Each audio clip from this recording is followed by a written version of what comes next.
Oke. Nah, tadi definisi Tuhan kan? Bang. Definisi Tuhan pencipta yang tidak memiliki kemudian keterbatasan. Sedangkan manusia adalah ciptaan yang memiliki keterbatasan.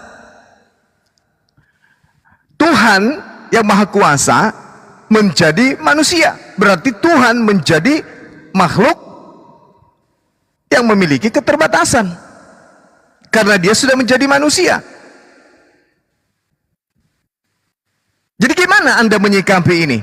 Tuhan masuk ke dalam dimensi manusia. Ketika dia menjadi manusia, maka dia tidak bisa melakukan sesuai konsep Tuhan. Karena dia sudah masuk ke dalam zona kemanusiaan. Dia terpenjara. Bagaimana Anda kemudian bisa mengatakan Maha Kuasa lagi kalau sudah kayak gitu? Sudah terpenjara dengan keberadaannya sebagai manusia. Tadi Maha Kuasa pada saat dia Tuhan. Tapi kemudian turun ke bumi menjadi manusia. Berarti dia terpenjara dengan kodrat kemanusiaan. Gimana Anda bisa meloloskan Tuhan Anda yang sudah terpenjara dengan keadaan manusia tadi? Silakan. Baik, terima kasih Bang Juma. Jadi dari pertanyaan Bang Juma tadi, bagaimana ketika karena Tuhanku itu sudah menjadi manusia, jadi terbatas dia lagi, nggak bisa lagi berkuasa gitu. Karena manusia ini terbatas dan hanya sebatas mempunyai pembatasan pikiran, akal, dan ya pembatasan akal dan pikiran. Nah, ketika Tuhanku jadi manusia, berarti dia juga terikat juga di situ, menjadi manusia, nggak bisa lagi menjadi apa-apa, terbatas dia, kan gitu. Itu inti dari pertanyaan Bang Juma. Nah, kalau kita analogikan sebagai manusia, memang betul. Kalau kita lihat sebagai diri kita manusia, kita tahu bahwa kita ini ya terbatas melakukan apa saja. Kita tidak bisa menghidupkan orang, kan gitu. Kita tidak bisa membangun orang mati, kan gitu. Nah, kalau Tuhan menjadi manusia bagaimana? Itu pertanyaannya yang paling utama, yang paling penting. Nah, ketika Tuhan menjadi manusia, kita bedakan ya Bang. Kita bedakan Tuhan dengan manusia. Tuhan menjadi manusia dengan manusia yang sudah menjadi manusia. Kan gitu dia sebenarnya. Logika berpikir kita itu ke sana dia. Ke arah di situ.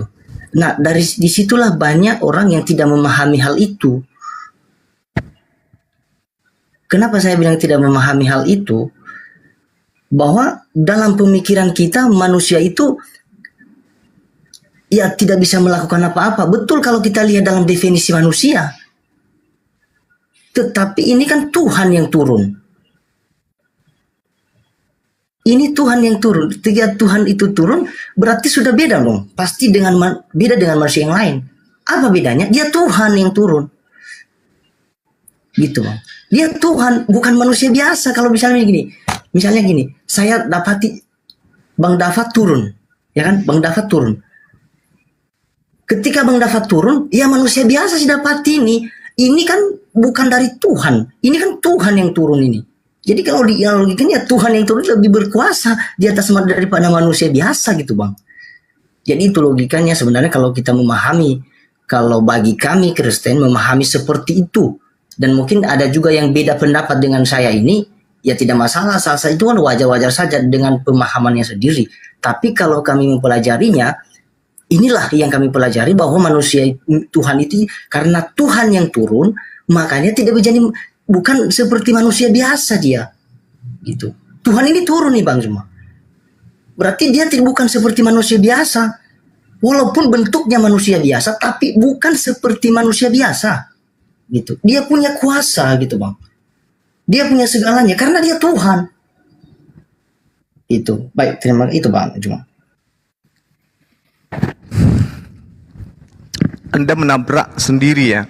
Manusia, dia kan jadi manusia, dia bukan jadi Tuhan. Bukan Tuhan menjadi Tuhan, dia Tuhan menjadi manusia. Kan menjadi manusia dia. Tapi karena mindset berpikir saudara Tuhan, maka manusia ini pun dianggap Tuhan. Tapi kan sudah jadi manusia. Bagaimana mungkin kemudian manusia ini Tuhan? Oh tidak Bang Suma, dia tadinya dia Tuhan, masuk kemudian ke dalam zona manusia, dia bukan Tuhan lagi. Apa pembuktiannya? Satu, dia manusia. Ada enggak yang bisa membuktikan Yesus itu bukan manusia? Kekuatan apa yang Anda ingin galakkan kemudian? Ayo semua kita buktikan Yesus bukan manusia. Apa buktinya? Apa buktinya? Dia bukan manusia. Ada? Tak ada yang bisa membuktikan Yesus bukan manusia. Dari sejak dia dihamilkan, sampai dia dilahirkan, sampai dia menjadi orok, menjadi bayi, menjadi kanak-kanak, menjadi anak-anak, menjadi remaja, menjadi dewasa, bahkan menjadi mayat. Ada yang bisa membuktikan dia bukan manusia? Tak ada.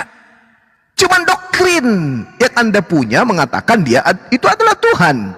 Doktrin yang dipinjam dari Roma Yunani, di mana mereka punya konsep dewa bisa menjadi manusia.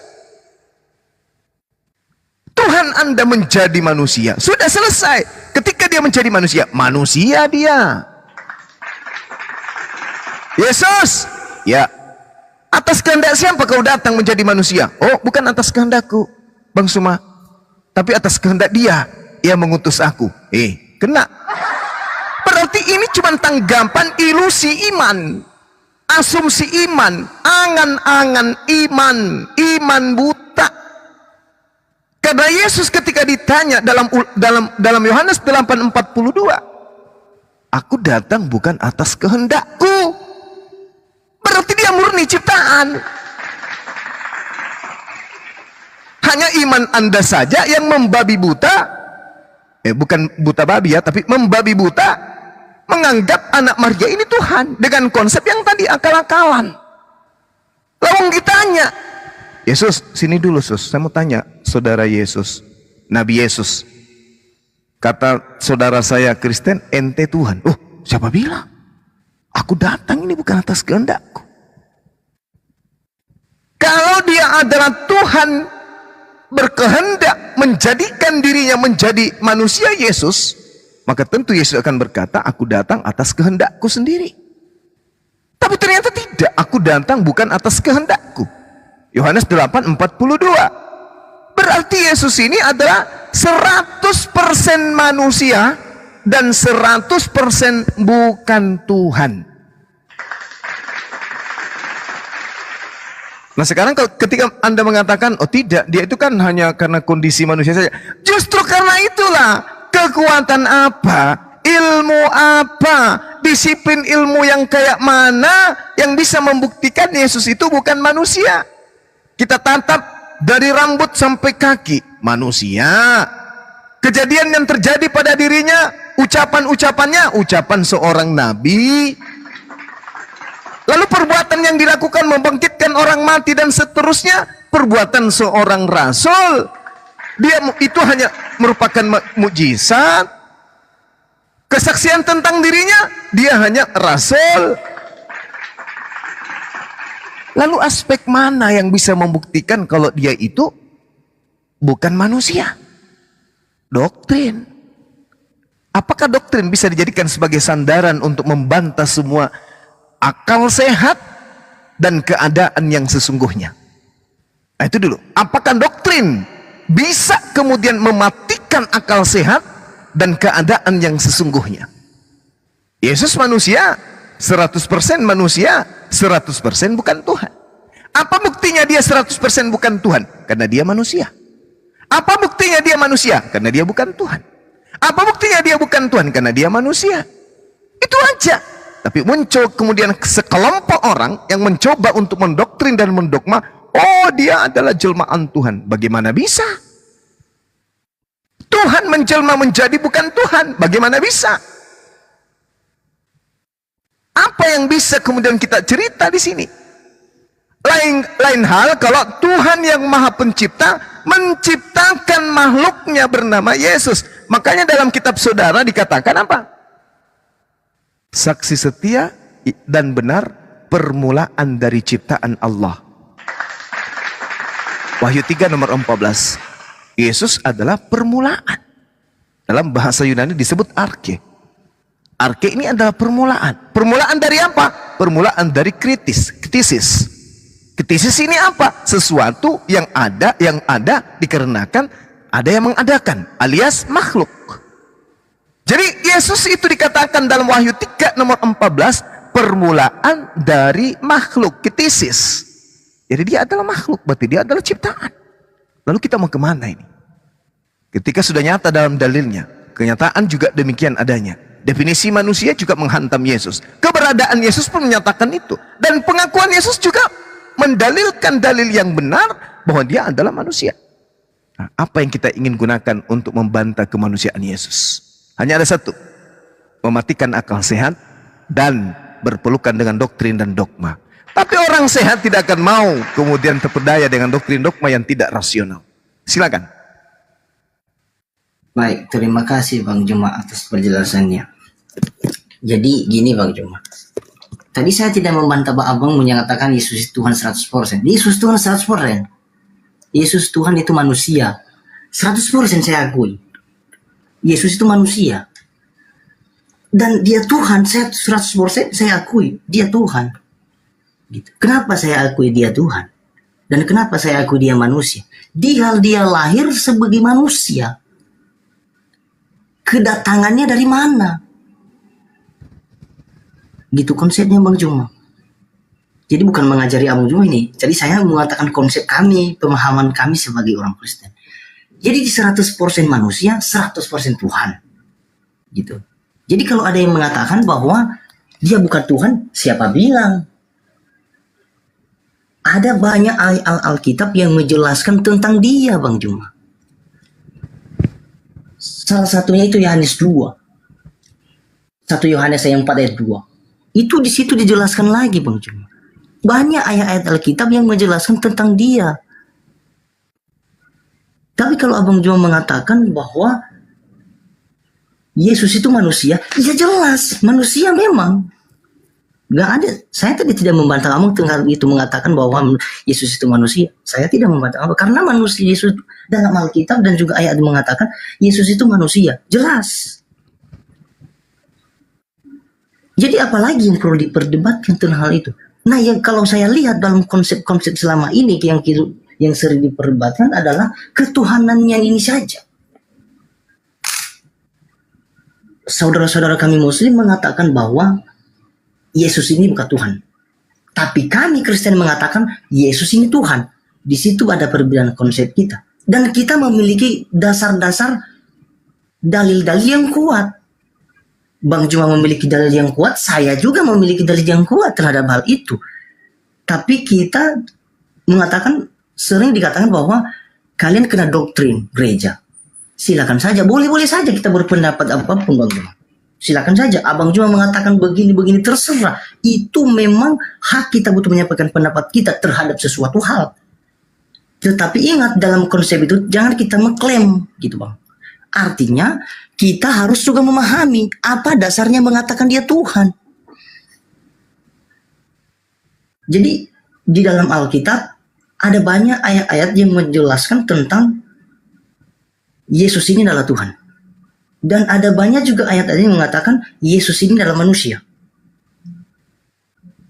Jadi kita berbicara, saya ini orangnya gini loh. Kalau saya diskusi Bang, saya tidak terlalu memakai ayat-ayat dalam Alkitab dulu. Kenapa? Saya nyaranya dalam bentuk-bentuk filsafat. Jadi aku hanya tahu sebatas-batas itu saya.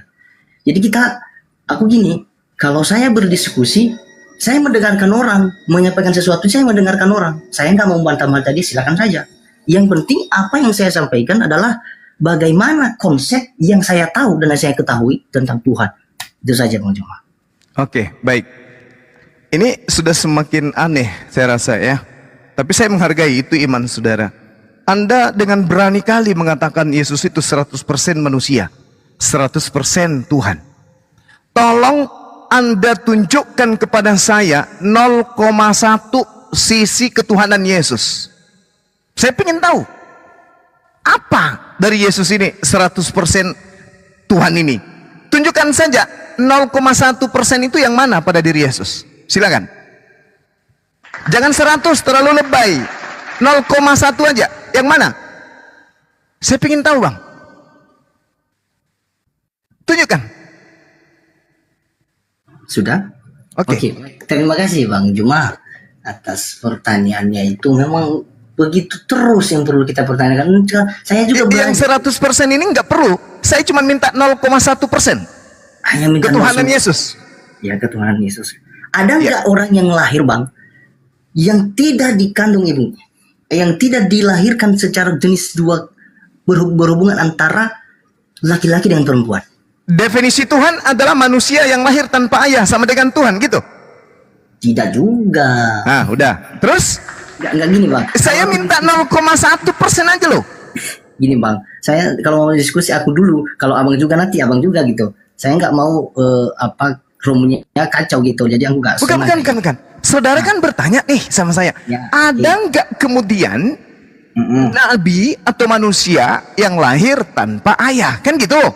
Ya. Nah, kalau saya balikkan pertanyaan, ada tidak Tuhan yang dilahirkan selain Yesus?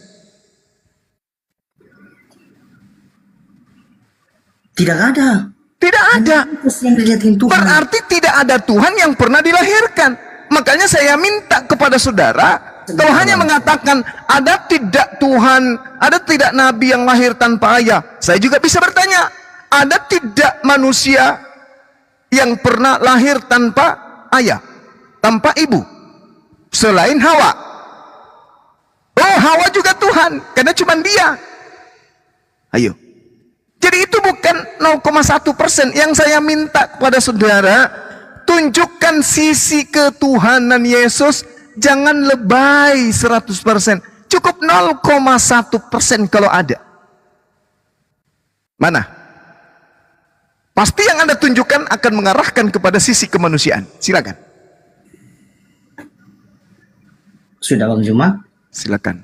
Oke, baik, terima kasih Bang Juma. Ini sangat menarik sekali pembahasan Bang Juma ini. Ini makin lama makin terbuka wawasanku jadinya, ya kan? Nah, jadi gini Bang. Aku cuma minta 0,% saja katanya tentang sisi ketuhanan Yesus, kan gitu Bang? Iya. Ya. Dari sisi ketuhanan Yesus itu Bang, kalau ada yang bisa memahami ketuhanan Yesus, berarti kita ini semua memahami. Kita memiliki pemikiran terbatas Bang Juma. Yang saya tahu itu adalah dia lahir dengan kelahiran yang ajaib, gitu. Mana ada selain dia yang lahir seperti kelahirannya ini? Gak ada yang lahir Bang Juma. Artinya itu salah satu bahwa dia itu sisi ketuhanannya Bang Juma. Kalau kita lihat dalam bentuk manusianya, sifatnya apa? Kalau kita lihat sifatnya ya, mencerminkan sesuai apa yang dikatakan dari nabi-nabi sebelumnya. Berarti itu adalah salah satunya kalau kita lihat itu memang sisi ketuhanannya, gitu. Jadi kalau kita berpikir, oh itu aja lah sisi ketuhanannya itu karena dia menyembuhkan orang sakit begini-begini, dia bisa melakukan apa saja Bang. Bahkan yang tidak ada menjadi ada dibuatnya. Artinya itu salah satu sisi ketuhanannya itu. Jadi banyak sih yang ketika aku diskusi nggak paham hal ini, tapi nggak apa-apa. Itu hal dan wajar terjadi dalam suatu konteks diskusi Bang. Terima kasih. 0,1%-nya mana? Sudah saya sebut. Sisi kelahiran Tuhan Yesus itu. Yang dilahirkan itu manusia Bang. Itu sisi kemanusiaan. Iya, itu sisi kemanusiaan. Itu bukan sisi ketuhanan. Yang disebut Tuhan itu tidak dilahirkan. Ini yang dilahirkan ini, mau dia lahir tanpa ayah, dia mau lahir tanpa ibu, mau dia mau lahir tanpa celana, dia mau lahir tanpa apapun, dia dilahirkan itu sifat manusia. Yang saya minta 0,1%. Sisi ketuhanan, bukan sisi kemanusiaan. Dilahirkan itu sisi makhluk. Ayo, semangat Bang, silakan. Oke. Sudah Bang Juma? Yuk, Oke, terima kasih Bang Juma. Sangat menarik sekali Bang Juma ini. Diskusinya bagus ya. Jadi gini Bang Juma. Tadi Abang minta 0,1%. Saya kasih 0% pun. Saya turunkan pun. Ya kan? Harusnya saya yang nurunkan. Sisi Anda saya yang harusnya menurunkan. menambahkan, jangan Anda turunkan. Makin habis, Bang. Ya, nggak Saya apa-apa. minta 0,sekian% aja. Ya kan? Ada nggak di antara nabi-nabi semua? Nah, Ya. ini kenapa lari ke Nabi? Ini 0,1% ketuhanan, bukan kenabian. Kena kan? Nggak Oke. ada kan? Jadi lebih kali kalau 100%. Yang saya minta sisi ketuhanan 0,1%. Ada nggak Nabi? Loh kok larinya ke Nabi?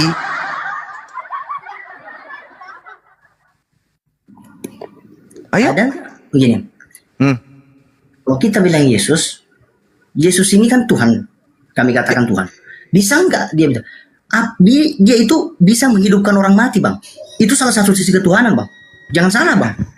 Menghidupkan orang mati kemudian. Kita katakan itu aspek ketuhanan. Iya. Itu Berarti salah satu Paulus sisi juga Tuhan. punya aspek ketuhanan. Gini, Bang Cuma, dengar ya, Bang. Berarti Petrus juga, karena dia juga menghidupkan orang mati gitu. Oh, dengar, Bang Cuma. Berarti Ya. sapi yang kemudian menyentuh orang yang ada di dalam kitab surah Al-Baqarah juga itu adalah Tuhan gitu.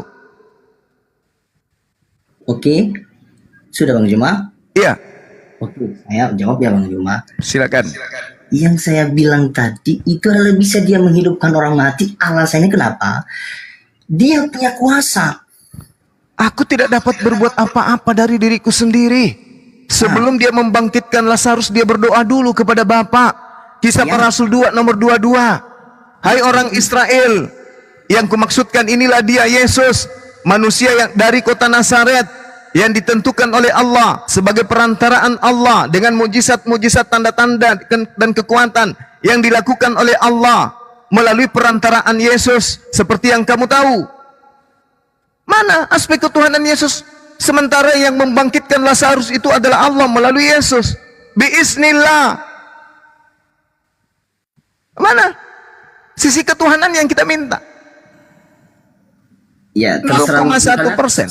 Saya sudah menjawab, tapi kan mungkin pemahamanku dan Pak Juma sangat berbeda. Tapi tidak apa-apa. Saya Bukan, akui Bang. lah. Kita kan sama-sama tadi sepakat Tuhan adalah, manusia adalah, lalu kemudian Yes, Anda betul. bernarasi dengan iman Anda, Yesus 100% manusia, Yesus 100% Tuhan. Terlalu lebay, terlalu berlebihan. Saya minta 0,1% aja. Tak ada. Mana? Oh, membangkitkan orang mati. Dia berdoa. Dan Tuhan yang membangkitkan, bukan dia. Mana dalilnya? Kisah Para Rasul 2 nomor 22.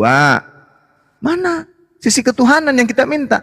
Bukan yang nebeng sebagai nabi, sebagai rasul, sebagai utusan. Sebagai utusan, woi jago dia. Makanya kami beriman bahwa beliau yang datang tanpa ayah itu adalah nabi dan rasul yang luar biasa.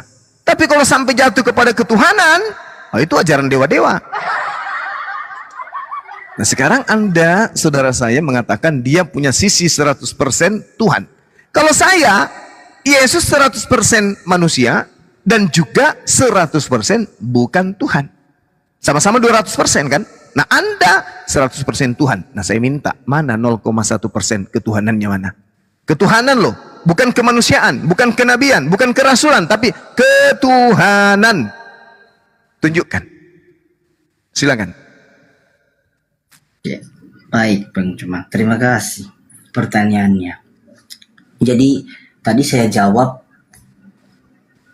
pertanyaan Bang Cuma, dan Abang Cuma selalu membantah, mengatakan dengan banyak dalil-dalil lain yang mengatakan bahwa Yesus itu bukan, dia itu bukan apa namanya itu, nggak ada sisi ketuhanannya. Dia hanya meminta sama Bapa, bahwa diminta sama Allah, berdoa dia ketika menghidupkan orang mati. Tapi ada juga sisi lain, Bang. Ada yang mendalil lain yang akan membantah hal itu, Bang. Bukan hanya di situ dia melakukan keajaiban itu, Bang. Melakukan apa namanya? Kalau dibilang dalam Kristen itu mukjizat namanya. Ya Nggak mujizat. ada yang bisa melakukan selain dia. Ya coba tunjukkan yang mana tuh? Ya kan? Seperti dia merubah anggur itu, Bang. Merubah anggur. Dari air menjadi anggur gitu. Coba, apa nggak ada bisa yang nggak bisa melakukan hal itu? Itu dia lakukan sebagai Tuhan atau sebagai manusia? Makanya saya bilang dari awal, Yesus itu 100% manusia, 100% Tuhan. Iya, makanya yang Makanya saya bilang dari saya minta 0,1% ketuhanannya mana? terus yang saya kasih tahu barusan Bang Juma apa? Itu sisi kemanusiaan yang diberikan, kemudian kekuatan, mujizat, tanda-tanda sebagai nabi, sebagai rasul. Makanya dikatakan Yohanes 5 nomor 36, ada kesaksianku yang lebih penting dari kesaksian Yohanes, bahwa segala pekerjaan yang aku lakukan, pekerjaan itulah yang bersaksi tentang aku, bahwa aku adalah utusan Tuhan.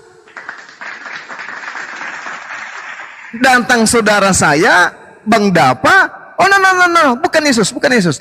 Yang kau lakukan itu bukti bahwa kau itu adalah Tuhan. Kan ditertawakan, Bang. Anda membantah Yesus. Yesus mempersaksikan dirinya.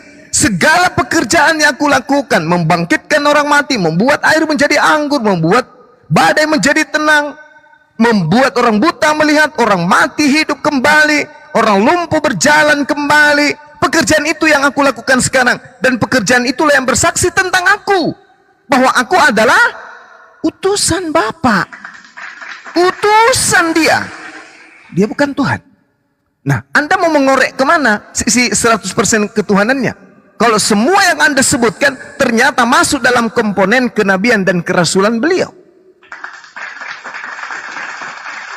Mana sisi ketuhanan 0,1%? Apalagi 2%, 3%, 4%, 5%, 10%, 100%? Mana? Doktrin. Kalau doktrin berjuta persen, oke, angkat tangan saya. Gak bisa saya melawan kalau doktrin dogma. Karena itu ranah iman. Tapi pembuktian secara filsafat, logika berpikir, keseimbangan antara mata, kuping, akal, wahyu, mana faktanya? 0,1% mana? Oke, sudah Bang Juma? Silakan. Oke, baik, terima kasih Bang Juma. Agama kami, agama bukan agama logika Bang Juma. Bagus. Nggak bisa dianalogikan, Tuhan itu nggak bisa dianalogikan. Nah, gitu baru, betul. Yang jelas-jelas aja lah ya. Yang tertulis itulah yang dia. Gitu Bang Juma. Dia nggak bisa dikatakan analogi begini, nggak ada.